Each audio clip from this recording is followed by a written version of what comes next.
Hello बच्चों, आज का जो टॉपिक्स है हम लोग देखने जा रहे हैं मैकेनिक्स। मैकेनिक्स में क्या है, लॉज ऑफ मोशन।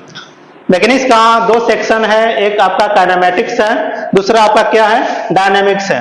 तो काइनेमेटिक्स को हम लोग डिफाइन करेंगे जब कोई भी वस्तु आपका रेस्ट में है, मीन्स उसका जो पोजीशन है समय के साथ चेंज नहीं होगा, तो उसको हम लोग बोलते हैं काइनेमेटिक्स।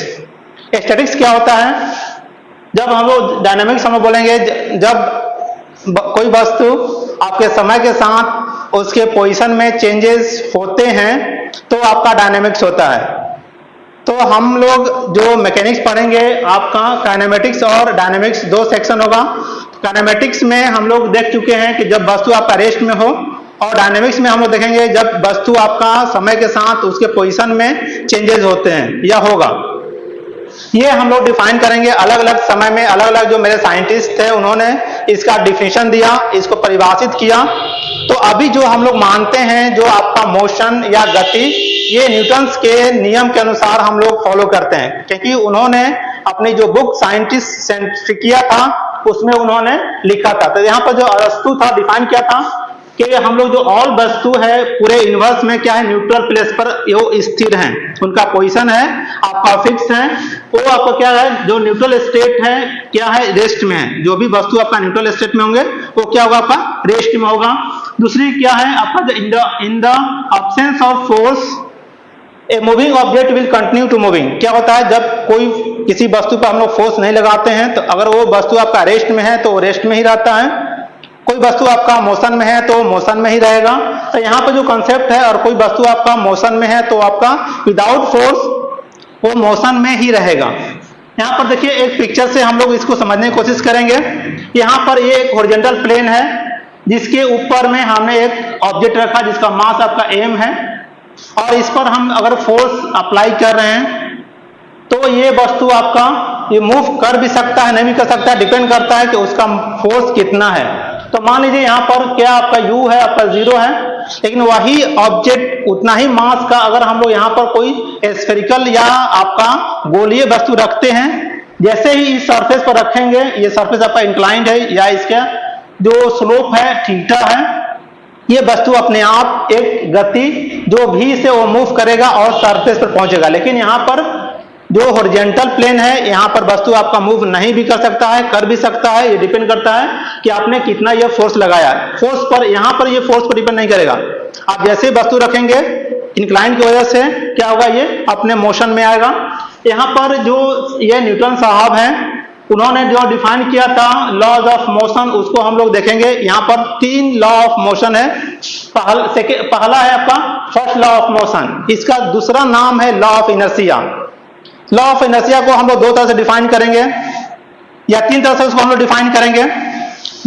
जब भी कोई वस्तु आपका रेस्ट में है तो रेस्ट में रहेगा, जब कभी ये वस्तु आपका मोशन में है तो मोशन में रहेगा, और तीसरा होगा आपका डायरेक्शन। जो वस्तु अगर कहीं टर्न करती है या अपने घुमाव पर मुड़ती है तो अपने डायरेक्शन की तरफ वो घूम जाती है, मुड़ जाती है। तो यहाँ पर लॉ ऑफ मोशन पहला कंसेप्ट। दूसरा है सेकेंड लॉ ऑफ मोशन, और इसी को हम लोग बोलते हैं F इक्वल टू m है, या आप कह सकते हैं जो फोर्स है क्या है, डायरेक्टली प्रोपोर्शनल है आपका चेंज ऑफ मोमेंटम का। जो आपका सेकेंड लॉ है जिसको हम बोलते हैं F इक्वल टू m है, और दूसरा उसको हम लोग डिफाइन करते हैं जो अप्लाइड फोर्स है डायरेक्टली प्रोपोर्शनल है rate of change of momentum के। यहाँ पे जो थर्ड लॉ है क्या है, R1 equal to minus R2, means आपका ये एक्शन रिएक्शन का केस को डिफाइन करेगा या परिभाषित करेगा। नेक्स्ट हम लोग देखेंगे ये टाइप ऑफ इनर्शिया क्या होगा। नेक्स्ट हम लोग टाइप ऑफ इनर्शिया देखेंगे, जो अभी हमने आपको एक्सप्लेन किया, बताया कि ये 3 तरह का होगा। कौन होगा, पहला आपका इनर्शिया ऑफ रेस्ट। इसका सेंस ये है कि कोई वस्तु आपका अगर रेस्ट में है तो रेस्ट में ही रहेगा। दूसरा कंसेप्ट है आपका लॉ इनर्शिया ऑफ मोशन, जो वस्तु आपका मोशन में है वो मोशन में ही रहेगा। और थर्ड कंसेप्ट है direction, inertia of direction, means जब भी हम लोग किसी भी टर्निंग पर उसको मुड़ते हैं तो उसके डायरेक्शन को वो चेंज करता है। तो यहाँ पर देखिए पिक्चर से भी हम लोग समझने की कोशिश करेंगे। इनर्शिया ऑफ रेस्ट, इसका क्या मीनिंग है, हम लोग एक एग्जांपल समझते हैं कि जब आप किसी भी बस में या ट्रक में, बस में या कोई रेलवे में आप मूव करते हैं तो आप अगर बैठे रहते हैं या खड़े रहते हैं तो अगर बस मैन अचानक से ब्रेक अप्लाई करता है तो आप आप उसके तरफ झुक जाते हैं। इसका सेंस ये है कि आप पहले अगर रेस्ट में हैं तो रेस्ट में ही रहना चाहेंगे, जैसे ही बस मैंने स्टार्ट किया तो आप पीछे की तरफ झुक जाते हैं। इसका मीनिंग है यहाँ पर रेस्ट ऑफ इनर्शिया को वो फॉलो करता है। तो हम लोग यहाँ पर डिफाइन कर सकते हैं inertia state of the body is rest, means body क्या होगा आपका रेसिस्ट। रेसिस्ट मींस होता है अपोज करना या उसका विरोध करना। तो यहाँ क्या होगा, बॉडी रेसिस्ट द मोशन, ये आपका आता है under the rest of inertia या इनर्शिया ऑफ रेस्ट में। सेकेंड केस है इनर्शिया ऑफ मोशन। इसमें क्या होता है, और कोई वस्तु अगर आपका मोशन में है तो मोशन में रहना चाहेगा। अगर आप उसके मोशन को चेंज करेंगे या उसको आप तोड़ने की कोशिश करेंगे तो वो आपका अपोज करेगा या उसका विरोध करेगा। जिस तरह से एग्जांपल में, अगर आप बस में जा रहे हैं, अचानक से आपके बस के सामने अगर कोई व्यक्ति आता है, बस मैन अगर ब्रेक अप्लाई करता है तो क्या होता है कि आप आगे की तरफ झुक जाते हैं। अगर आप खड़े हैं बस में या बैठे हैं तो आपका जो बॉडी है जो बस के कांटेक्ट में है, आपका लेग्स वो रेस्ट में रहता है, लेकिन बॉडी का अपर पार्ट क्या है वो मोशन में रहता है। तो जैसे ब्रेक अप्लाई किया, लोअर पार्ट आपका रेस्ट में आ गया, लेकिन अपर पार्ट क्या होता है वो मोशन में ही रहना चाहेगा। तो आप क्या होता है आगे की तरफ झुक जाते हैं। तो इसी को बोलते हैं हम लोग इनर्शिया ऑफ मोशन। अब यहाँ पर हम लोग डिफाइन भी कर सकते हैं inertia state of the body is motion, और हम लोग कह सकते हैं the body resist coming to a stop, मतलब जब आप स्टॉप करने की कोशिश करेंगे तो आपके स्टॉप को या गति को अपोज करेगा या विरोध करेगा। थर्ड हम लोग चेक देखेंगे इनर्शिया ऑफ डायरेक्शन। तो यहाँ क्या होगा, a body resist the change in direction, मतलब जो भी आप डायरेक्शन चेंज करेंगे किसी भी ऑब्जेक्ट का, किसी भी वस्तु का, तो उस वस्तु के डायरेक्शन को वो अपोज करता है, जो हम लोग थर्ड लॉ ऑफ इनर्शिया के नाम से हम लोग जानते हैं। नेक्स्ट कंसेप्ट हम देखेंगे कि इनर्शिया क्या होता है। यहाँ पर कुछ एग्जांपल्स देखेंगे।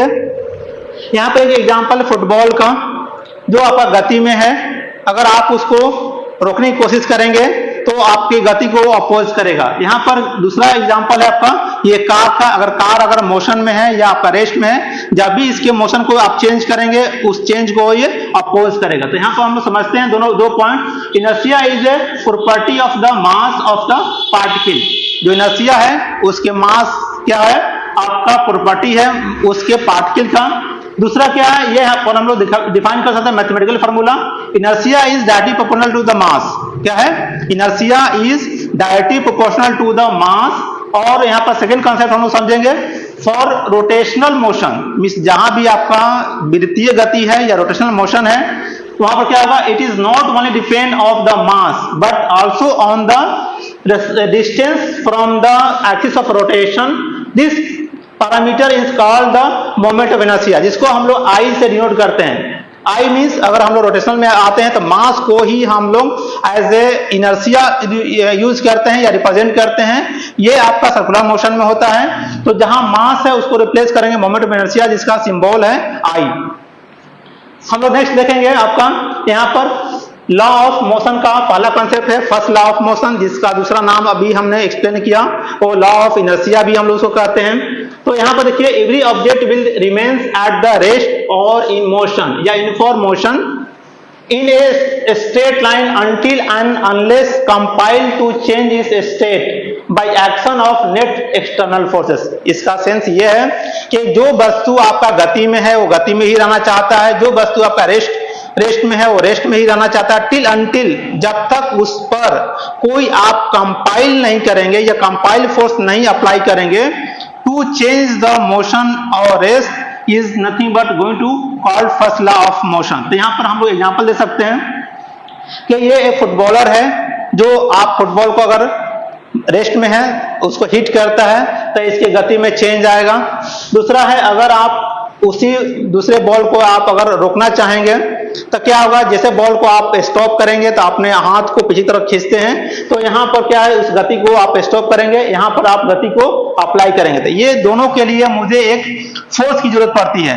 उसी फोर्स को हम लोग यहाँ पर डिफाइन करेंगे कि जहां भी अगर गति चेंज करना है या तो रोकना है या उसको हमको गति देना है तो मुझे एक फोर्स की जरूरत पड़ती है। तो यहाँ भी हमने एक फोर्स अप्लाई किया बाय द लेग्स और यहाँ भी हमने एक फोर्स अप्लाई किया to stop by the hand. दोनों जगह हमने फोर्स को अप्लाई किया ताकि आपका जो बॉल्स का जो गति है वो चेंज हो सके। यहाँ पर हमने रेस्ट से मोशन में लाया और यहाँ पर हमने मोशन से रेस्ट पर लाया।